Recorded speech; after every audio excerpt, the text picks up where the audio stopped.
Meus irmãos, a paz do Senhor. Amém. Meu coração está leve, mas esta oportunidade que é possível nos dar, o privilégio de poder retornar a esta casa, sempre bom estar com os irmãos. Nesta oportunidade gostaria de externar a minha gratidão e tributar um voto de louvor a Deus pela vida do anjo desta igreja, do Senhor João Carlos. Obrigado pela confiabilidade.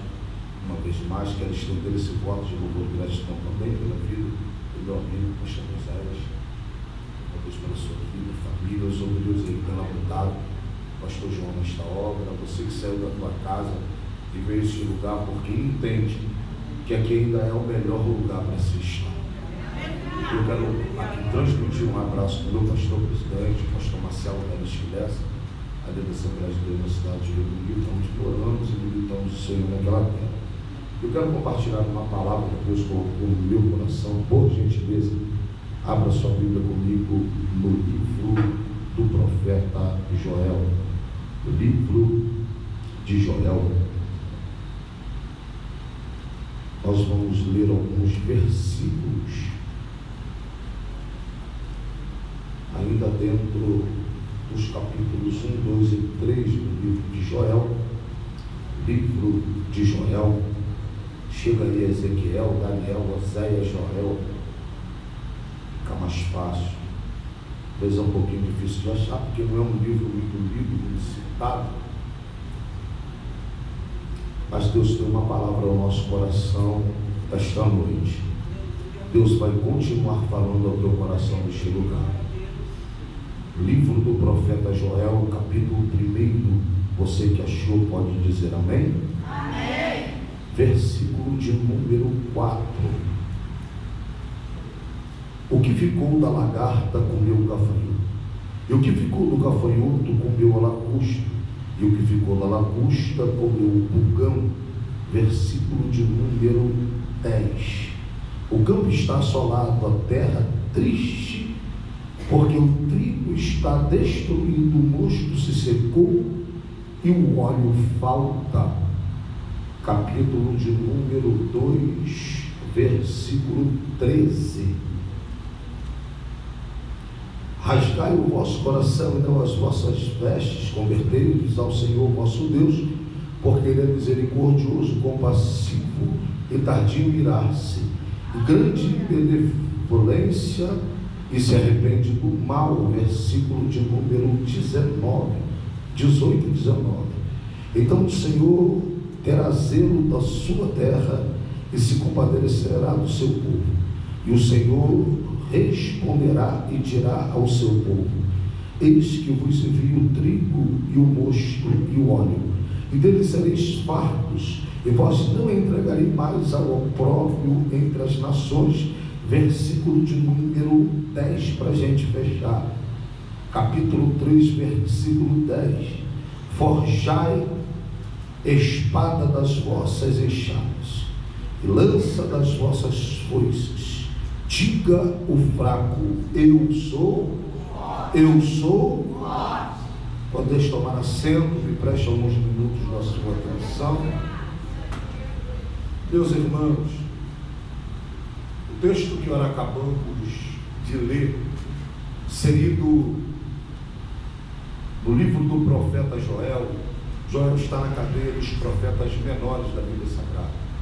Menor não porque o Senhor faz acepção de pessoas, menor não porque ele teve menos importância, menor porque ele teve a sua escrita reduzida. Joel, então, ele preenche a cadeia dos profetas menores da Bíblia Sagrada. A mensagem de Joel é uma mensagem curta, porém bem objetiva. Nós estamos falando de um livro que tem apenas 3 capítulos. Em 3 capítulos foi o suficiente para Deus usar Joel, mediante a situação que Israel estava vivendo. O livro de Joel é um livro que existe muito debate teológico acerca deste livro, porque algumas questões aqui que alguém interpreta como literal, outras como figurativa, e cada um vai ter um ponto de vista dentro da teologia para falar acerca deste livro. Porém, o livro começa nos contando que uma nuvem de gafanhoto, ela toma conta de Israel. Essa nuvem de gafanhoto aqui é interpretativa. Há quem interprete como literal e há quem interprete como figurado. Mas, dentro de um apanhado, há fortes indícios que foi algo literal. Há quem discorde, mas há fortes indícios que foi algo literal. Por quê? Porque era muito comum invasão de gafanhoto, é muito comum invasão de gafanhotos, onde tem lavoura. Volta e meia, passa nos telejornais, nuvens de gafanhoto que invadiram plantações aí para o sul do país, para o lado do Paraná, para esses lados aí acontece com uma certa frequência este fenômeno. Então Joel, ele traz a atenção do povo, chama a atenção do povo, falando acerca desta nuvem de gafanhoto.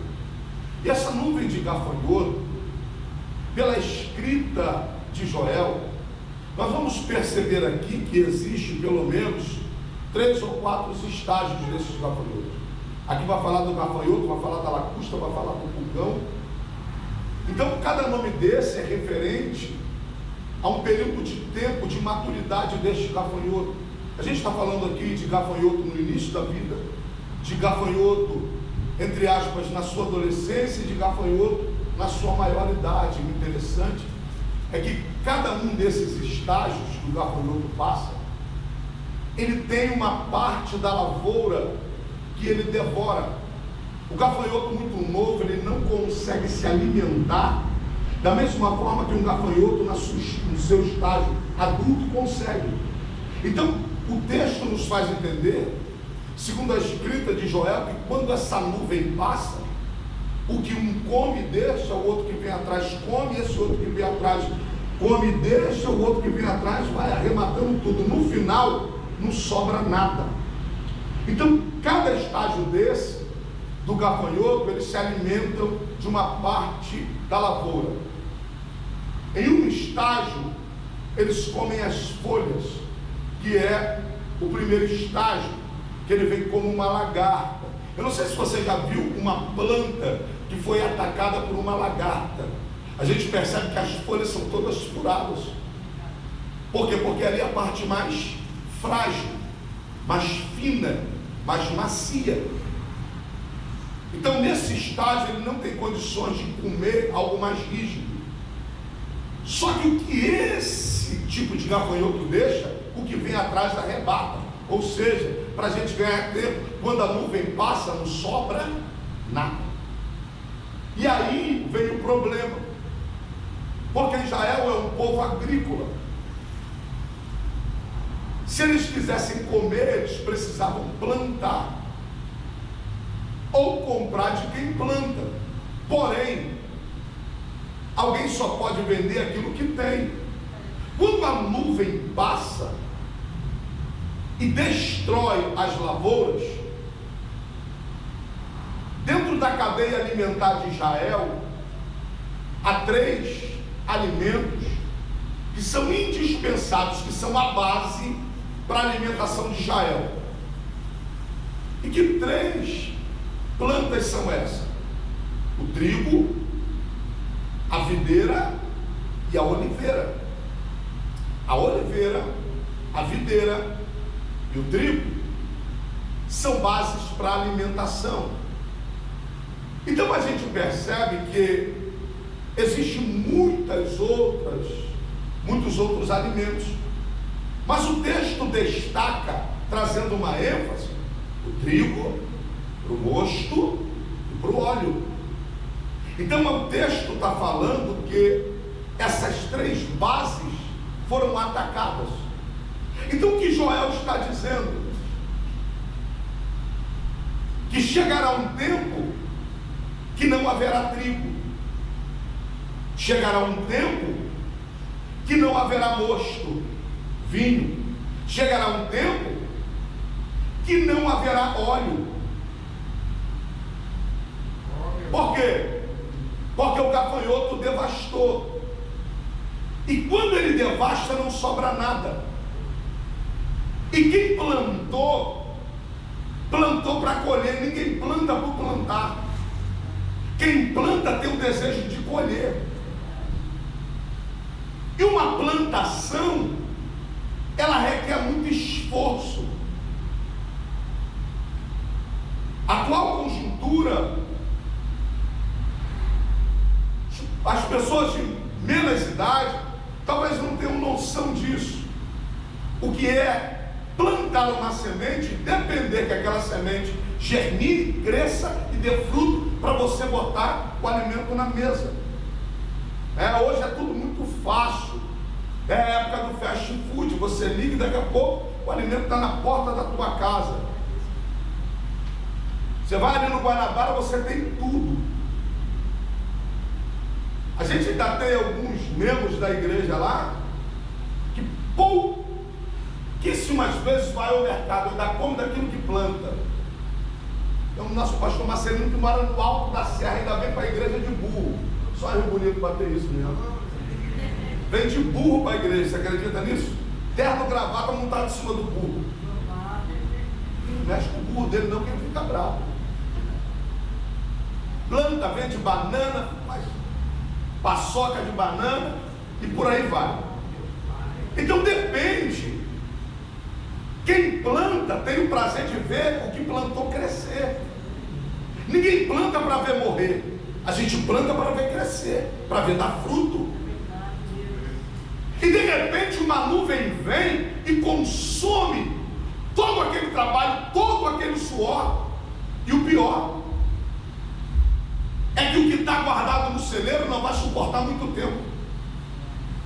Ainda tem semente no celeiro, ainda tem algum tipo de grão no celeiro, mas da onde você tira e não repõe um dia, falta. Eu costumo dizer que as vitórias que nós colhemos hoje são fruto de oração passada, são frutos de propósito passado. Ninguém colhe hoje uma bênção hoje daquilo que planta hoje. A maioria das vezes alguém vem aqui dar um testemunho, mas antes de dar um testemunho teve choro, teve dificuldade, teve oração. Ou seja, eu colho hoje porque eu plantei ontem. Só que se eu deixo de plantar, o que é que eu vou colher?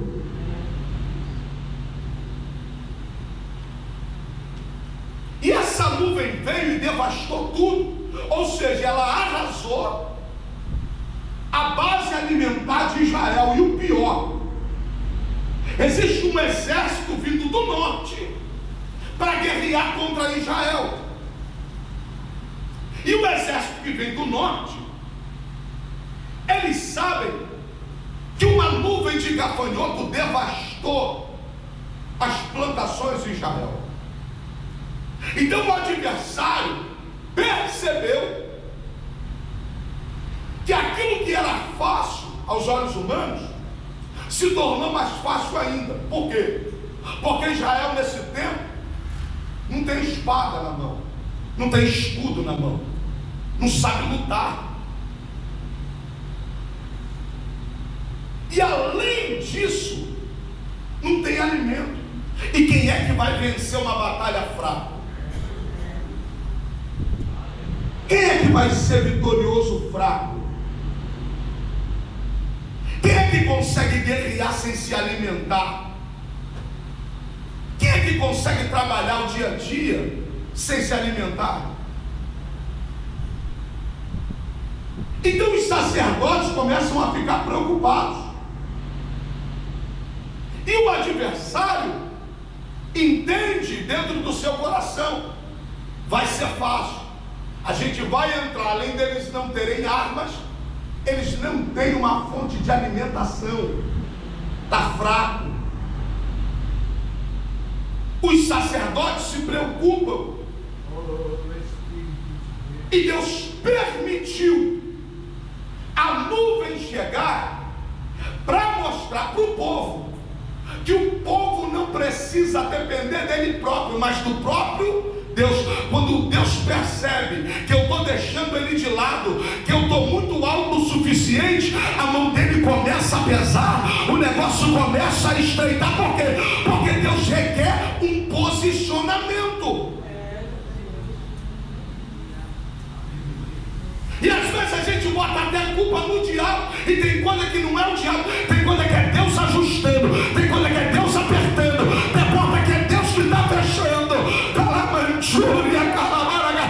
Porque a gente está acostumado a dizer que Deus abre porta, Deus abre porta. Mas no mesmo versículo que diz que Ele abre, diz que Ele também fecha. A porta que Ele abre, ninguém fecha. Mas a que Ele fecha, ninguém abre. Então Joel está vivendo isso. E Deus levanta Joel com uma palavra profética. Deus levanta Joel com uma palavra de restituição. E restituição é para quem perdeu. Restituição não é para quem ganhou. Restituição é para quem perdeu. Eu não sei o que você perdeu, mas eu sei de uma coisa: o Deus que restitui está na casa.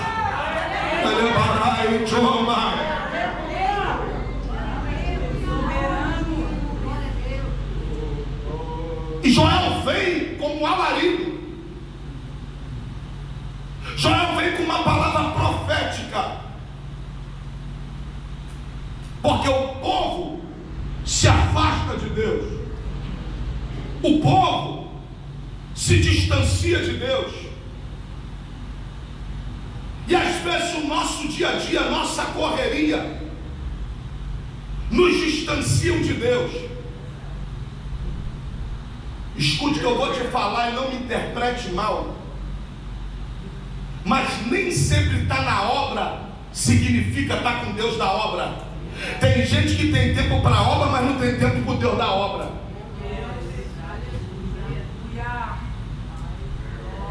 Escuta isso. E Joel vem com uma palavra profética. Joel vem com uma palavra de conserto. Joel chama os sacerdotes e aplica-lhes a profecia. E uma das palavras que me chama a atenção aqui é congregai, fazei uma assembleia. Ou seja, está tudo muito disperso. Está na hora de juntar, está na hora de unir força. Eu não sei se você está entendendo esse negócio aqui. Pega na mão desse crente e diga para ele: a gente tem que estar junto. Nós somos um só. Calamanchúria, calamanaga. Ah, meu querido, não adianta ser igreja aqui, o outro lado, outro aqui, o outro lado. Não. É congregar, é estar junto, é estar unido, é estar unificado com Deus. Irmão, Joel está dizendo: congregai uma assembleia, ajuntai a todos.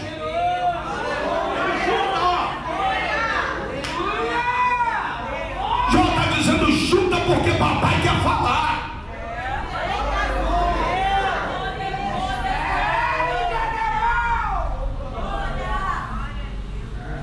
Junta. Aí Joel vem com uma palavra dura. E a palavra que sai da boca de Joel para o povo é: rasgai o vosso coração e não as vossas vestes. Olha isso.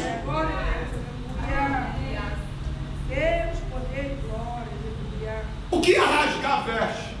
Rasgar a veste é sinônimo de humilhação diante de Deus. Só que o problema não é rasgar a veste.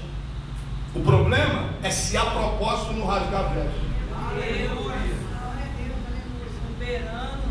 Porque quando eu faço sem propósito, é encenação, é dramaturgia.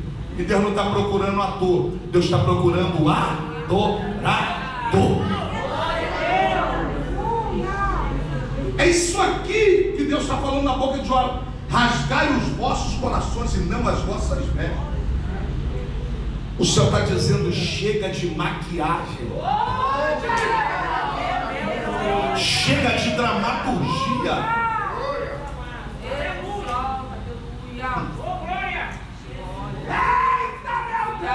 O que é rasgar veste sem propósito é fazer para o homem ver. O que é rasgar veste sem propósito é fazer para ganhar tapinha nas costas. O que é rasgar veste sem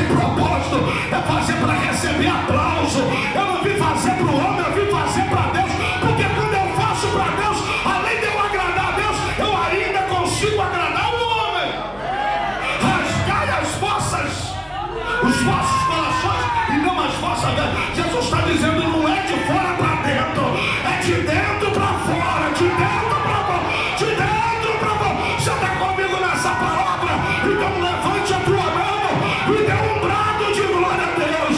Aleluia! E eu prego para você e pego para mim.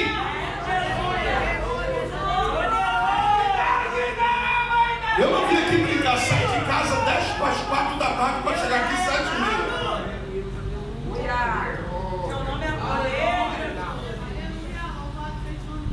Está dizendo, a mudança não é externa, é interna.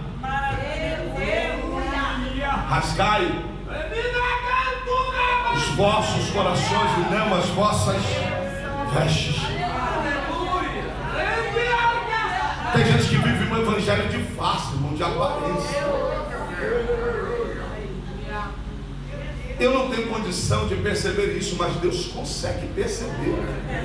Porque a minha visão para na gravata, a minha visão para no gel do cabelo, a minha visão para no brilho do sapato, mas a visão de Deus vai além, vai além, vai além, vai além. Deus está usando a boca do profeta dizendo, rasgai coração e não as vossas, mas se convertei ao Senhor.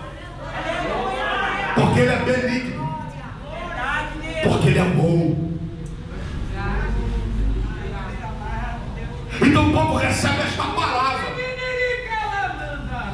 E há um reconhecimento, meu irmão. O problema não é o nosso erro. O problema é quando a gente não reconhece o nosso erro. Tem gente que tem peito para errar, mas tem gente que não tem peito para se arrepender. O cara tem uma facilidade de botar o dedo no rosto do outro, mas ele não tem essa mesma facilidade para pedir perdão pelo seu erro. Pai amado, é descendo que a gente sobe, é se humilhando. Humilhai-vos debaixo da potente mão de Deus, porque no tempo oportuno ele vos exaltará. Então quando eu desço aqui, o Deus que me vê descendo aqui me exalta lá. Aleluia, bendito é o nome do Senhor. O povo recebe esta palavra. Eu estou dizendo, eu não estou suportando mais maquiagem, minha irmã. Isso não é aqui em Caxias só não. O que estão fazendo com o evangelho? Estão banalizando o evangelho. E o diabo está conseguindo descredibilizar a igreja. Porque o propósito do diabo, irmão, não é destruir a igreja, não, é descredibilizar a igreja. É tirar o crédito. É fazer o ímpio olhar para você e dizer, para mim ser crente assim, é melhor ficar fumando maconha sentado na praça. Deus está podendo o teu nome. O negócio está estreito, meu Deus. É muita reforma. É homem arrancando coluna que não era para arrancar. É homem mexendo em pilar que não era para mexer.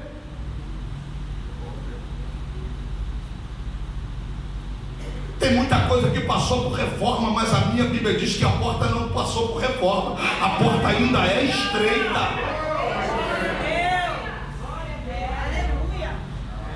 Não é a porta que tem que se adaptar a mim. Sou eu que tenho que me adaptar à porta. Há uns anos atrás eu fiz um estudo acerca disso aqui. E eu vi algumas linhas teológicas, mas de um judeu messiânico, que ele disse que essa porta estreita aqui foi dada em um momento no Oriente, onde quem tinha frota de camelos empurrava peso no lombo do animal, ao ponto do animal não conseguir andar direito.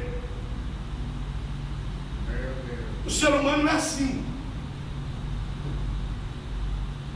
Eu tenho um pastor amigo, ele estava até aqui em casa essa semana, lá de São Roque de Minas. Ele trabalhava numa carreta de areia, uma carreta que puxava o dobro do peso permitido por ela. Aquilo quando passava ia instalando tudo. pneu parecia que estava furado, tanto peso. Por isso que nas rodovias hoje alguém mete um monte de balança, porque um carro desse não tem freio, é um perigo. E às vezes quantos de nós vemos maltratos com os animais aí? Então o dono de frota de camelo, que era o transporte da época, empurrava peso no lombo do animal para ir para as rotas de comércio. Só que começaram a adaptar nas portas da cidade uma porta para os camelos passaram. E aquela porta tinha espessura certinha da quantidade de peso de bagagem que o camelo podia entrar. Então quando botava bagagem a mais, o camelo parava na porta. Está cheio de carga, parou. A bênção está ali do outro lado, mas não passa, porque está com muita carga.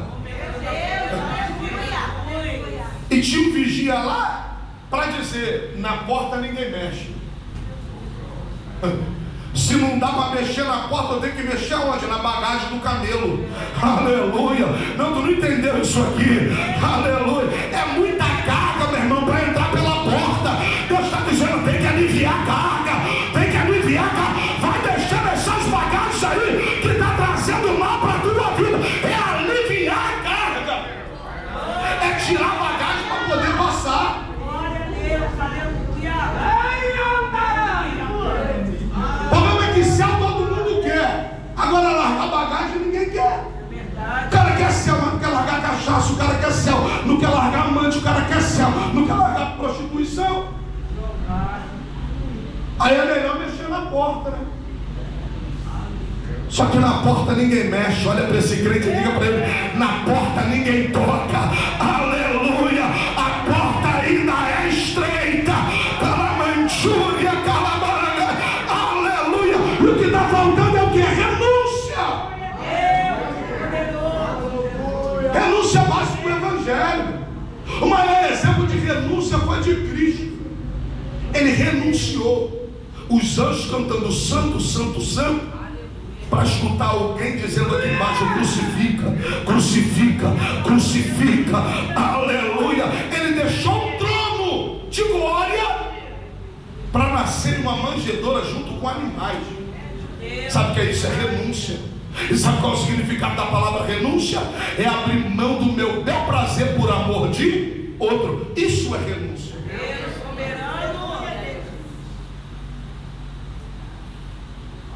E a palavra vem: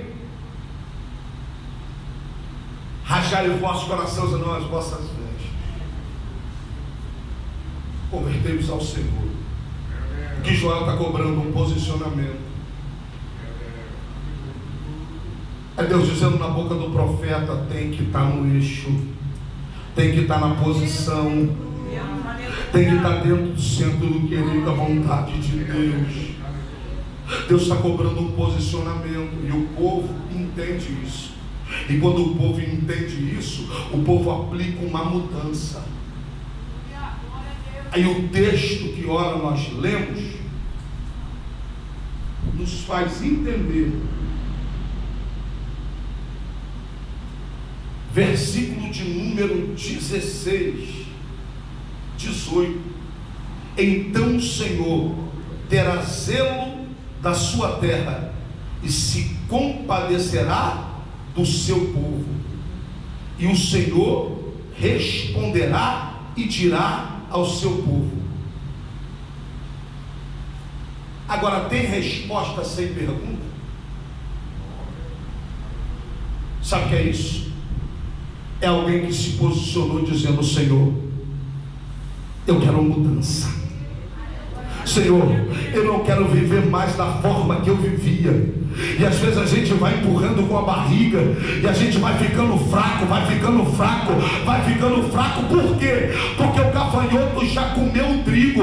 E se não tem trigo, não tem pão. Se não tem pão, não tem força. Se não tem trigo, não tem farinha. Se não tem farinha, não tem pão. Se não tem pão, não tem força. E quem é que vai sobreviver sem pão? O pão é a base do alimento. O pão é algo fundamental para a nossa vida. Tanto é que Jesus não partiu um bolo na Santa Ceia, Jesus partiu um pão. Aleluia. Jesus é considerado o pão da vida. O gafanhoto comeu trigo. Comendo trigo, ele impediu o povo de ter farinha. E se não tem farinha, não tem pão. E se não tem pão, a fraqueza vai operar. Não é possível ser cheio de Deus se não tiver pão, se não tiver mosto e se não tiver óleo. Eu encontro aqui 3 elementos para um avivamento: pão, vinho e óleo e azeite. Não pode faltar na vida do crente pão, não pode faltar na vida do crente vinho, e não pode faltar na vida do crente azeite. Pega na mão desse crente aí, diga para ele: nunca deixe faltar. Diga para ele: nunca deixe faltar pão, vinho e azeite. Pão, vinho e azeite é o que nos sustenta. Crente cheio tem pão, crente cheio tem vinho, e crente cheio tem azeite. Se não tem trigo, não tem pão. Se não tem pão, não tem força. Aleluia. Se não tem a vide, não tem vinho. Se não tem uva, se não tem uva, não tem vinho. Se não tem vinho, não tem alegria. Se não tem vinho, não tem remédio. Calamantúria, calamara. Crente tem que ter pão. O pão aqui fala da palavra. Aleluia. Crente tem que ter vinho. E vinho que fala de remédio, fala de cura. Crente cheio de Deus, ele tem palavra, mas ele também tem cura. Calamantúria, calamara. E além de ter palavra, cura, ele também tem óleo, tem presença, tem um selo. Você pega essa palavra essa noite, então levanta a tua mão para adorar o Eterno essa noite. É a noite que o Senhor vai restituir pão para quem falta pão, vai restituir vinho para quem falta vinho, e vai restituir azeite para quem falta azeite. Aleluia. O gafanhoto comeu. Então o exército que vem do norte já entendeu que está faltando pão na casa, está faltando mosto e está faltando óleo. Crente cheio tem que carregar pão. Tu não precisa ser doutor em teologia para carregar pão. Para falar de vida. A maior mensagem do Evangelho tu não pega com a Bíblia, tu pega com a tua vida. A tua vida é a maior mensagem. Eu gosto da fala de um pensador que ele diz: o pregador prega com a vida, se necessário ele usa a Bíblia, porque o maior testemunho de Cristo está na tua vida. É quem um dia viu como você era e vê quem você é hoje. E alguém olha para você e diz: se fez na vida dela, faz na minha também. Se fez na vida dele, faz na minha também. Aleluia. Crente tem que ter pão.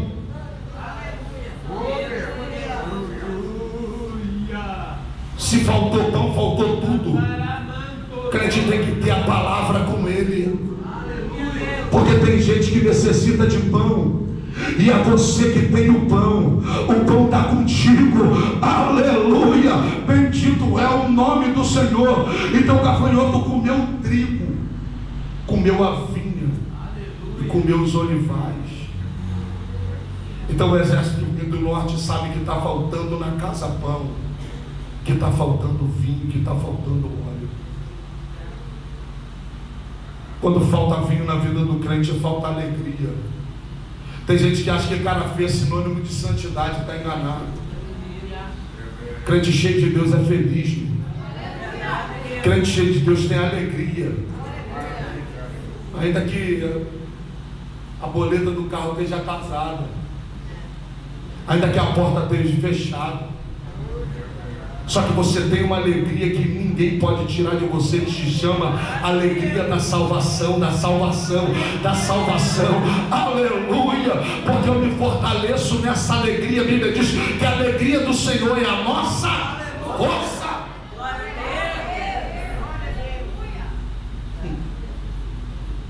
faltou óleo. Se falta óleo, falta remédio. Se falta remédio, falta cura. Crente tem que ter pão, crente tem que ter vinho, e crente tem que ter óleo, porque o pão, o vinho, o óleo passa por você. Você é o canal do céu para distribuir pão, palavra, para distribuir vinho, alegria, para distribuir azeite, cura, aleluia. Deus está dizendo para mim, para você, que eu quero usar na terra, com palavra, com alegria e com o sangue. Mas o adversário conseguiu tomar isso. Israel agora está desprovido de pão.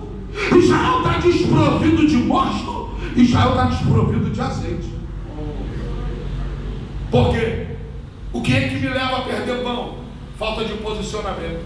O que é que me faz perder vinho? Falta de posicionamento. O que é que me faz perder óleo?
bendito e eterno Deus, santo, poderoso, Pai, nesta noite, meu Senhor, tu trouxeste o teu povo aqui, porque há uma fartura de pão, há uma fartura de pão, porque tu falou comigo, que tem crente que chegou aqui no canto, e vai sair daqui já, com vontade de evangelizar, com vontade de pregar a tua palavra, calabarai, idioma, o Senhor me mostrou um monte de folheto guardado há muito tempo. Deus está dizendo: pode pegar e pode distribuir, porque vai dar fruto, vai dar fruto, vai dar fruto, vai dar fruto. Deus continua abençoando o teu povo, continua abençoando essa equipe de libertação e dá vitória ao teu povo, porque ele não toma o vizinho na frente, na esquerda, da direita, na retaguarda. Cobre com teu sangue na vitória. É o que eu te peço e te agradeço em